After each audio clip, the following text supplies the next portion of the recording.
కృష్ణ పరమాత్ముడు అంటున్నాడు, మంచి భక్తులైన వారు ఎప్పుడు మంచి కార్యాలను చేస్తుంటారు. వాళ్ళ ఆచారాలు సంప్రదాయాలు, రోజు ఎన్ని గంటలకు లేవాలి, ఏం తినాలి, ఏదైతే తినకూడదు అని వాళ్ళకు తెలుస్తూ ఉంటాయి.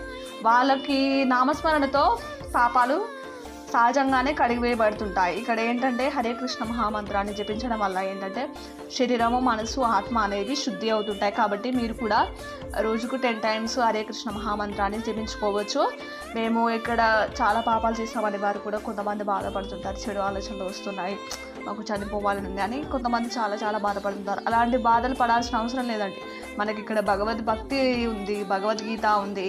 మనకు దేవతలు చాలా 32 కోట్ల మంది దేవతలు అంటారు, 33 కోట్లు.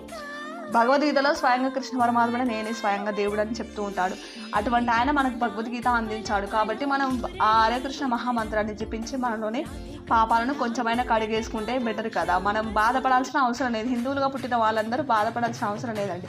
ఏ మతం వారైనా సరే మన నమ్మిన సిద్ధాంతాన్ని మనం పాటిస్తూ ఉండాలి. మంచి మంచి ఆచారాలను, సంప్రదాయాలను పాటిస్తూ ఉండాలి. పెద్దలు చెప్పిన మాటలను, గురువులు చెప్పిన మాటలను వింటే మనం కింద పడిపోయినా అనిపిస్తుంది.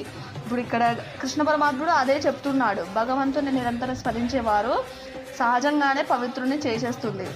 అంటే హరే కృష్ణ మహామంత్రాన్ని జపించడం వలన వారు ఇంతకుముందు పాపాలు చేసినా కూడా వారిని పవిత్రంగా చేస్తుందని మనకి ఇక్కడ చెప్తుంది. దీని అర్థము, మనిషి ఉన్నత స్థితి నుండి పతనం చెందితే తనని పవిత్రంగా చేసుకోవడానికి కొన్ని అనుష్ఠాన పద్ధతులు పాటించవలసి ఉంటుందని నియమాలు కొన్ని ఉన్నాయి.